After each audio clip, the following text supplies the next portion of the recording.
Imagine um cenário onde o céu se estendia em um azul profundo e sereno, e o vento soprava suavemente sobre a terra. Em meio a essa tranquilidade, vivia um homem chamado Jonas. Ele era um profeta, alguém que, por definição, deveria ser a voz de Deus entre os homens. Mas naquele dia, Jonas estava prestes a enfrentar uma chamada divina que desafiaria não apenas seu próprio destino, mas também o de uma cidade inteira. Deus, com um comando que ressoava como um trovão em um céu claro, ordenou a Jonas que fosse até a grande cidade de Nínive, um lugar conhecido por sua maldade e injustiça, e entregasse uma mensagem urgente. A missão de Jonas parecia clara, mas a ideia de confrontar uma cidade tão imponente e corrupta despertou em Jonas um medo paralisante e uma hesitação palpável. Ele sabia que essa tarefa não seria apenas uma viagem física, mas uma jornada espiritual profunda. E assim, com o coração pesado e a mente tumultuada, Jonas fez uma escolha que mudaria o rumo de sua história de maneira inesperada. Ao invés de seguir o caminho que Deus havia traçado para ele, Jonas decidiu fugir, embarcando em uma jornada que levaria a uma série de eventos extraordinários. E é essa fuga, esse ato de desobediência e desafio, que abre a porta para uma série de acontecimentos que definirão não apenas o destino de Jonas, mas o futuro de muitos ao seu redor. E assim, o cenário está preparado para o próximo capítulo, a fuga desesperada de Jonas e o início de uma tempestade que viria a testar a sua fé e determinação de maneiras inesperadas. No calor da decisão, Jonas se viu em um momento de crise. A cidade de Nínive, com sua fama de corrupção e maldade, estava no horizonte das ordens divinas, mas Jonas não estava disposto a enfrentar tal desafio. Com o coração apertado e a mente confusa, ele tomou uma decisão drástica: fugir. Com a intenção de escapar da missão divina, Jonas embarcou em um navio com destino a Tarsis, uma terra distante e oposta ao caminho para Nínive. A fuga, no entanto, não era apenas uma simples mudança de rota, era uma tentativa desesperada de evitar o peso de uma responsabilidade que parecia esmagadora. Enquanto o navio navegava em direção ao seu destino, um sopro de ironia parecia pairar sobre a embarcação. Jonas, o profeta designado para levar uma mensagem de arrependimento e redenção, estava agora fugindo em direção ao desconhecido, acreditando que poderia escapar da presença de Deus. A grande ironia era que o Deus que ele tentava evitar era o mesmo que tinha criado o vasto mar que agora o cercava. E assim, a aventura de Jonas estava apenas começando, com o destino do navio e dos marinheiros prestes a ser envolvido por uma tempestade de proporções épicas. Mas o que se segue quando a desobediência de um homem se encontra com o poder indomável da natureza? Como a fuga de Jonas desencadeia um evento que transforma a simples viagem marítima em uma jornada de revelações e desafios. É exatamente isso que você vai descobrir no próximo capítulo da história de Jonas, quando a fúria dos elementos se torna um reflexo da tumultuada jornada interna do profeta. No meio do vasto e revolto mar, onde o horizonte se confundia com o céu em uma linha tênue, uma tempestade de proporções épicas desabou sobre o navio de Jonas. As ondas, como monstros enfurecidos, erguendo-se em muralhas líquidas, chocavam-se contra o casco com uma força devastadora. O vento, um rugido incessante, parecia gritar uma advertência, um bramido que reverberava no coração dos marinheiros. Enquanto o caos tomava conta do convés, os marinheiros, desespero estampado em seus rostos, lançavam a carga ao mar na tentativa de aliviar o peso e salvar o navio, clamando a seus deuses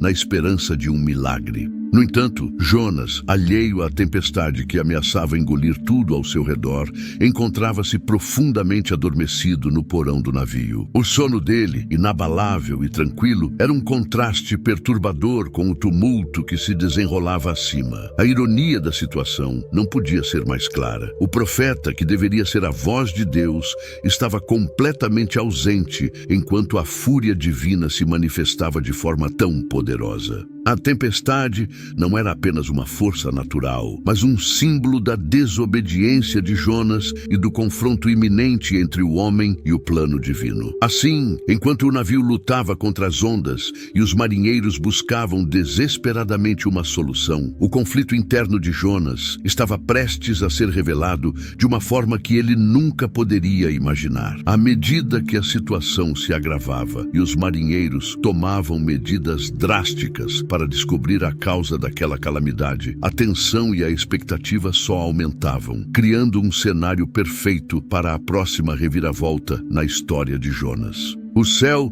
estava tomado por nuvens negras e furiosas, e o mar rugia como uma besta enfurecida. No porão do navio, Jonas estava profundamente adormecido, alheio ao caos que se desenrolava acima. Os marinheiros, desesperados e aterrorizados, tentavam de tudo para salvar o navio e suas vidas. As ondas batiam com força contra as tábuas, e os ventos uivavam como se fossem gritos de um mundo em agonia. O barco parecia estar à mercê dos elementos, e o medo se espalhava como um incêndio. Quando os marinheiros, numa última tentativa de entender a origem do desastre, lançaram sortes, o resultado foi um golpe inesperado. A sorte caiu sobre Jonas. Eles o acordaram e, com olhos arregalados de medo, confrontaram-no com a verdade. Alguém no navio estava causando a fúria dos céus. Tremendo de desespero, Jonas confessou a verdade sombria. Ele estava fugindo do chamado de Deus, e aquela tempestade era a consequência direta de sua desobediência. A revelação foi como um relâmpago em um céu já carregado de tensão. Jonas, com um olhar carregado de resignação, fez uma proposta desesperada. Para a tempestade cessar e a vida dos marinheiros ser poupada, ele sugeriu que o jogassem ao mar. Esta solução extrema parecia ser a única forma de apaziguar a ira divina e restaurar a calma. A decisão dos marinheiros estava pendente, e a iminência da ação refletia o peso das palavras de Jonas. A tensão continuava a crescer, conduzindo a um ponto de virada inevitável. Assim, enquanto os marinheiros hesitavam, a tempestade continuava a rugir, preparando o cenário para o próximo ato crucial da história. Após ser lançado ao mar, Jonas mergulhou em um abismo de caos e pavor. As águas tumultuosas, que antes pareciam apenas uma ameaça, tornaram-se agora um redemoinho de desesperança. Mas em meio à tempestade e a iminente afogamento, algo extraordinário aconteceu. Uma grande criatura marinha, um peixe preparado por Deus, engoliu Jonas em um instante. O interior do peixe era um espaço escuro e úmido, onde o tempo parecia parar. Aqui, dentro dessa prisão subaquática, Jonas enfrentou um confronto com seus próprios medos e falhas. Envolto pela escuridão, Jonas sentiu a pressão dos muros que o cercavam e a quietude abafada do ventre do peixe. Cada movimento da criatura fazia com que a sensação de claustrofobia aumentasse e o desespero crescia a cada instante. No entanto, esse lugar que parecia ser a sua sentença final tornou-se um santuário inesperado de reflexão e arrependimento. Jonas, agora isolado do mundo exterior, teve a oportunidade de enfrentar a sua própria natureza e refletir sobre a ordem divina que havia rejeitado. Enquanto o peixe nadava silenciosamente nas profundezas do mar, Jonas começou a perceber que sua jornada não estava acabada, mas apenas começando de uma nova forma. A partir desse momento de introspecção e desespero, uma nova esperança começou a se formar, e o profeta entendeu que o verdadeiro propósito de sua missão estava longe de ser cumprido. A oração fervorosa de Jonas, enquanto ele estava preso no ventre do peixe, abriu a porta para uma nova fase de sua jornada, que levaria a um confronto crucial com o chamado de Deus e a sua própria redenção. O que viria a seguir estava prestes a testar ainda mais a fé e a determinação de Jonas. Dentro do ventre do grande peixe, Jonas vivia uma experiência tão surreal quanto aterrorizante. O escuro úmido e a sensação de ser engolido por uma criatura colossal o envolvia em um estado de introspecção forçada. Cada movimento do peixe era um lembrete palpável da situação desesperadora em que se encontrava. No silêncio imenso e abafado, o profeta teve um encontro profundo consigo mesmo e com Deus. A angústia e o arrependimento ferviam dentro dentro dele. E sem meio a essa turbulência emocional, Jonas ergueu sua voz em oração. Ele clamou a Deus do fundo do seu coração, reconhecendo sua própria falha e desobediência. Com palavras carregadas de dor e súplica, Jonas implorou pela misericórdia divina, prometendo cumprir a missão que havia ignorado. A oração de Jonas era um grito de arrependimento, ecoando através das profundezas do mar uma última tentativa de se redimir. A promessa feita ali, dentro do ventre do peixe, simbolizava uma transformação interna crucial, uma preparação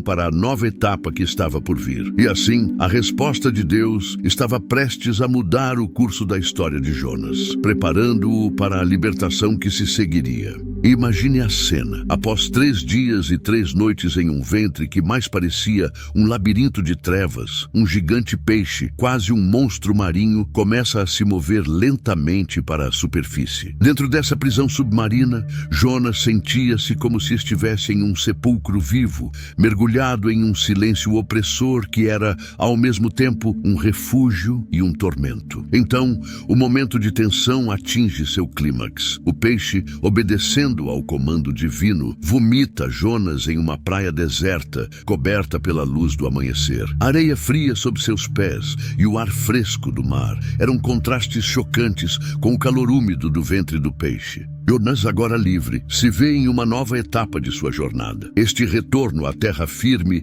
não é apenas uma nova chance, é um chamado renovado para cumprir a missão que ele havia inicialmente rejeitado. No horizonte, Nínive o aguardava, uma cidade colossal que ainda precisava ouvir a mensagem que ele carregava. A libertação de Jonas é mais do que um simples resgate, é um sinal de que ele estava prestes a enfrentar um novo e grandioso desafio. E assim, com o sol levantando-se lentamente sobre a cidade distante, Jonas se prepara para a caminhada que mudará não apenas seu destino, mas também o destino dos habitantes de Nínive. Depois de ser liberado do ventre do grande peixe, Jonas encontrou-se de volta em terra firme, com o coração pulsando uma nova determinação. A cidade de Nínive, uma metrópole vasta e imponente, erguia-se ao horizonte, marcada pela opulência e pela maldade. Enquanto Jonas caminhava em direção a essa cidade grandiosa, sentia o peso da missão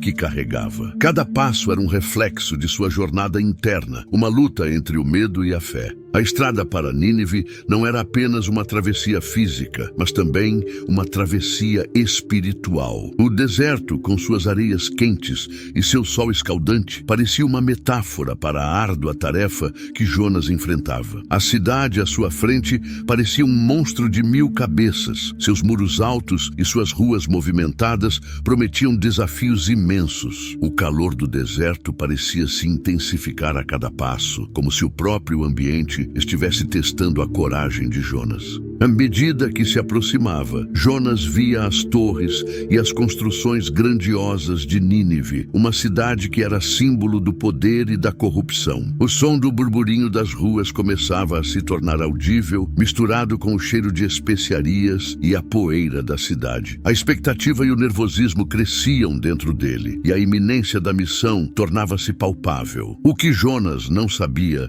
era que a recepção que ele encontraria em Nínive seria tão inesperada quanto o próprio caminho que percorreu até lá. Enquanto Jonas se aproximava da cidade, a tensão e a ansiedade se misturavam com uma sensação crescente de propósito. Ele sabia que a próxima etapa da sua jornada seria crucial para o destino de Nínive e para o cumprimento da vontade divina. A história que se desenrolava estava prestes a entrar em um novo capítulo, onde as palavras de Jonas teriam um impacto que ele nunca poderia imaginar. A cidade de Nínive, com todos os seus pecados e seus habitantes, estava prestes a enfrentar uma mudança monumental. E a missão de Jonas, carregada de expectativas e desafios, estava prestes a começar. Essa caminhada de Jonas estava chegando ao fim, mas o verdadeiro teste estava apenas começando. A entrada em Nínive e a mensagem que ele carregava seriam o próximo passo crucial na missão divina que havia sido imposta a ele.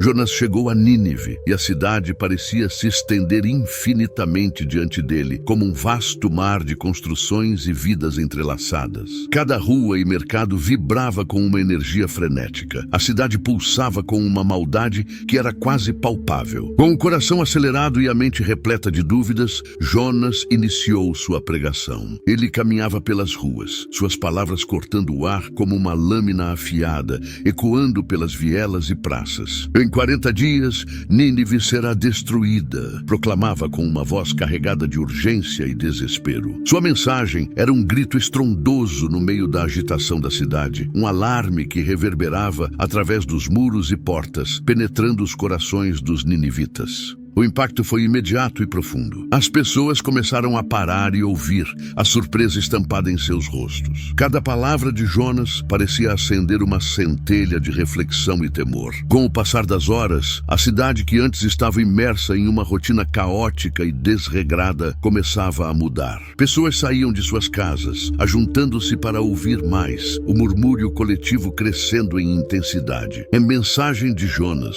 estava mudando o ambiente ao seu redor, transformando a atmosfera de Nínive em algo carregado de expectativa e arrependimento. À medida que as palavras de Jonas se espalhavam, uma sensação de inquietação e esperança se fazia sentir em cada esquina. O rei e seus conselheiros, ainda alheios à mensagem inicial, começavam a perceber a seriedade do alerta. O que começava como um murmúrio entre os cidadãos, logo se transformava em uma decisão unânime. A cidade estava prestes a passar por uma transformação radical. As ruas, antes animadas e cheias de ruído, tornaram-se silenciosas, como se o próprio ar estivesse aguardando o próximo passo. Era o prenúncio de uma mudança monumental que se aproximava, e o arrependimento parecia estar na iminência de ganhar terreno. Como a cidade reagiria a essa mensagem tão devastadora? O que os ninivitas fariam diante da iminente ameaça de destruição? A transformação estava apenas começando, e enquanto isso, a verdade sobre a reação dos ninivitas estava prestes a se revelar.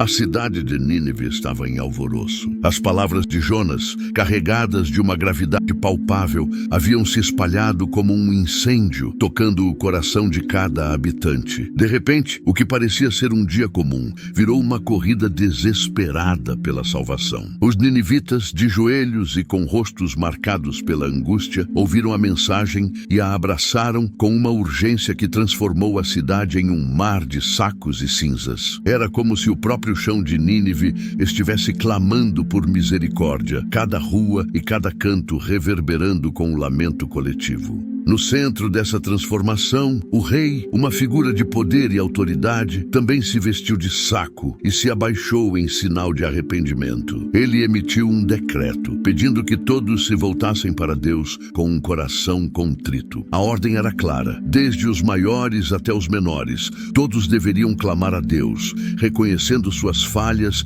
e buscando um perdão que parecia tão inalcançável quanto a própria salvação. O drama da cidade estava em pleno auge, uma sinfonia de arrependimento e esperança que tornava a atmosfera quase tangível. O tumulto em Nínive era mais do que apenas uma reação ao medo da destruição. Era uma demonstração visceral do poder da palavra de Deus e do impacto que pode ter quando penetrada nos corações. A cidade, em seus momentos de vulnerabilidade, mostrou-se aberta à transformação, e a maneira como se entregaram ao arrependimento revelou a profundidade da mudança que estava ocorrendo. Enquanto o caos espiritual tomava conta, a pergunta que pairava no ar era como Deus responderia a essa súplica desesperada. O que estaria reservado para os ninivitas que haviam se arrependido tão profundamente? E qual seria o próximo passo na jornada de Jonas, agora que a cidade estava envolta em um fervor de contrição e esperança? O tumulto em Nínive era mais do que apenas uma reação ao medo da destruição. Era uma demonstração visceral do poder da palavra de Deus e do impacto que pode ter quando penetrada nos corações. A cidade, em seus momentos de vulnerabilidade, mostrou-se aberta à transformação, e a maneira como se entregaram ao arrependimento revelou a profundidade da mudança que estava ocorrendo. Enquanto o caos espiritual tomava conta, a pergunta que pairava pairava no ar era como Deus responderia a essa súplica desesperada. O que estaria reservado para os ninivitas que haviam se arrependido tão profundamente? E qual seria o próximo passo na jornada de Jonas, agora que a cidade estava envolta em um fervor de contrição e esperança? Deus, que é infinitamente mais sábio e compassivo do que qualquer ser humano pode imaginar, percebeu a verdadeira mudança nos corações dos ninivitas. Ele viu que o arrependimento não era uma mera formalidade, mas uma transformação genuína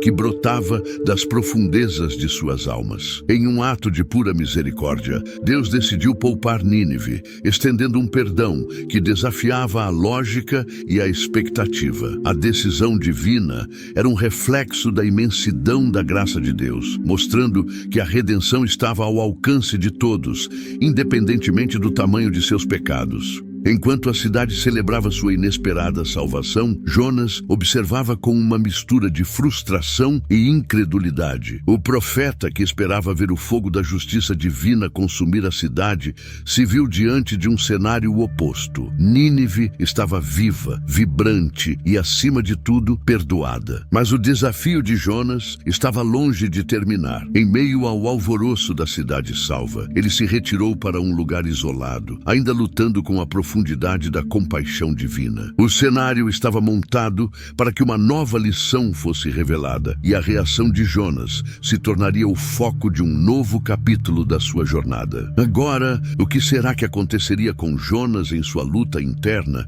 e como ele enfrentaria a lição final que Deus estava prestes a ensinar? Enquanto Jonas se sentava sob o calor intenso, Deus preparou uma lição final para o profeta. Uma planta com folhas amplas surgiu rapidamente para fornecer sombra a Jonas e aliviar seu desconforto. No entanto, no dia seguinte, um verme destruiu a planta e Jonas foi novamente exposto ao sol escaldante. Desesperado e irritado, Jonas expressou sua frustração com Deus, desejando até mesmo a morte. Deus então usou essa situação para ensinar a Jonas uma lição poderosa sobre compaixão e misericórdia. Deus fez Jonas refletir sobre a planta que cresceu e morreu em um dia, comparando-a à cidade de Nínive, que possuía mais de 120 mil pessoas e que Deus amava e desejava salvar. A lição era clara. Se Jonas se importava tanto com a planta que não havia feito nada para cultivá-la, quanto mais Deus deveria se importar com as vidas preciosas das pessoas de Nínive. Deus mostrou a Jonas que a verdadeira compaixão vai além das nossas expectativas